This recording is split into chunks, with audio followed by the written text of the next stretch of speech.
तैयार रहिए, स्टार्ट। देश के सभी सरकारी हायर सेकेंडरी स्कूलों में ओपन एजुकेशन की शुरुआत के फैसले को प्रारंभिक स्तर की शिक्षा में आने वाले बुनियादी अवरोधों को दूर करने की दिशा में ठोस कदम कहा जा सकता है। इस व्यवस्था का सीधा मकसद यही है कि किसी भी एक परीक्षा में विफलता किसी भी विद्यार्थी के भविष्य की राह में बाधा न बने। केंद्र सरकार नए शैक्षणिक सत्र 2026-27 से सरकारी हायर सेकेंडरी स्कूलों में ओपन एजुकेशन मुक्त शिक्षा की व्यवस्था करने जा रही है। इसके तहत एक ही छत के नीचे सामान्य व ओपन एजुकेशन दोनों केंद्र शुरू होंगे। ऐसे में कोई बच्चा सामान्य शिक्षा में फेल हुआ तो उसे ओपन एजुकेशन के जरिए पास कराने का मौका है। परीक्षाओं में फेल होने का डर छात्र छात्राओं में हमेशा बना रहता है। बड़ी संख्या में बच्चों के स्कूल छोड़ने की वजह भी यही रहती है। ओपन स्कूल से परीक्षाएं पहले भी होती रही हैं, लेकिन सबकी पहुंच में यह व्यवस्था नहीं हो पा रही थी। न ही ओपन स्कूल सिस्टम का समुचित प्रचार प्रसार हो पा रहा था।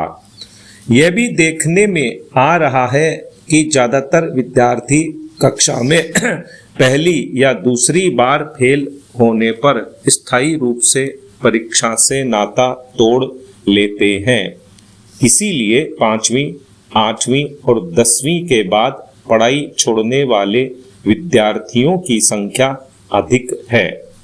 नए मॉडल में देश के हर ब्लॉक और पंचायत स्तर पर ओपन एजुकेशन सेंटर भी स्थापित किए जाएंगे, जिनमें फेल या ड्रॉप आउट छात्रों को प्रवेश दिलाकर पास कराया जा सकेगा। इस व्यवस्था में केवल उन्हीं विषयों की परीक्षा दोबारा देनी होगी जिनमें छात्र अनुत्तीर्ण रहा है। इससे न केवल छात्रों का उत्तीर्ण प्रतिशत बढ़ेगा, बल्कि उनका आत्मविश्वास भी बना रहेगा।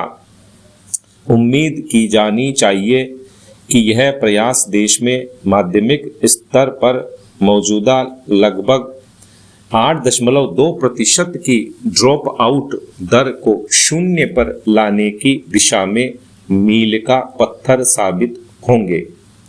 राज्यों की बात करें तो वर्तमान में केरल का सरकारी शिक्षा मॉडल पूरे देश के लिए एक नज़ीर बना हुआ है। केरल ने न केवल 96% से अधिक की साक्षरता दर हासिल की है, बल्कि वहाँ का समावेशी मॉडल हर तबके के बच्चे को मुख्य धारा से जोड़ने में सफल रहा है। भविष्य की चुनौतियों को देखते हुए शिक्षा में कुछ और सुधार करने जरूरी हैं। 6ठी कक्षा में से ही व्यावसायिक कौशल को अनिवार्य करना चाहिए, ताकि शिक्षा केवल डिग्री तक सीमित न रहे। दूर दराज के गांवों तक हाई स्पीड इंटरनेट और एआई आधारित शिक्षण उपकरणों की पहुंच जरूरी है। हर स्कूल में काउंसलर की नियुक्ति की जानी चाहिए, ताकि छात्र परीक्षा के तनाव से मुक्त रह सकें। खास बात है कि शिक्षा का मूल मंत्र केवल साक्षर करना नहीं, बल्कि सामर्थ्यवान बनाना है। ओपन एजुकेशन का यह नया अध्याय निश्चित रूप से विकसित भारत के संकल्प को नई ऊर्जा देगा। जब देश का हर बच्चा पढ़ेगा, तभी भारत वैश्विक पटल पर मजबूती से खड़ा होगा। विश्व का शहरी परिदृश्य अभूतपूर्व परिवर्तन के दौर से गुजर रहा है। तीव्र शहरीकरण, जलवायु परिवर्तन और सामाजिक आर्थिक असमानताओं ने शहरों के समक्ष जटिल चुनौतियां खड़ी कर दी हैं। ऐसे समय में यह जरूरी हो जाता है कि शहर केवल भौतिक अवसंरचना का विस्तार न हो, बल्कि तकनीक सुसज्जित अनुभवों को समृद्ध करने वाले और भविष्य की चुनौतियों के प्रति सहनशील तंत्र बने। अनुभव आधारित शहर व दूरदर्शी नेतृत्व का संयोजन ही भविष्य के टिकाऊ, समावेशी और सशक्त शहरों की नींव रख सकता है। यह विचार केवल बुनियादी ढांचे के निर्माण तक सीमित नहीं है, बल्कि यह इस बात पर केंद्रित है कि शहर अपने नागरिकों के दैनिक जीवन को कैसे प्रभावित करते हैं, उनकी यात्रा, सुरक्षा, स्वास्थ्य, पर्यावरण और सामाजिक सहभागिता को कैसे बेहतर बनाते हैं। अनुभव आधारित शहरों का मूल उद्देश्य नागरिकों के जीवन की गुणवत्ता और शहरीकरण सिद्धांतों को केंद्र में रखना है। मानव केंद्रित डिजाइन, पैदल और साइकिल अनुकूल मार्ग, सार्वजनिक स्थानों का पुनरुद्धार, सांस्कृतिक और सामाजिक समावेशन, सुरक्षित सहज परिवहन, पार्क, खुले स्थान और हरित क्षेत्र नागरिकों के मानसिक स्वास्थ्य को सुधारते हैं। बेहतर सार्वजनिक परिवहन समय और ऊर्जा की बचत करता है।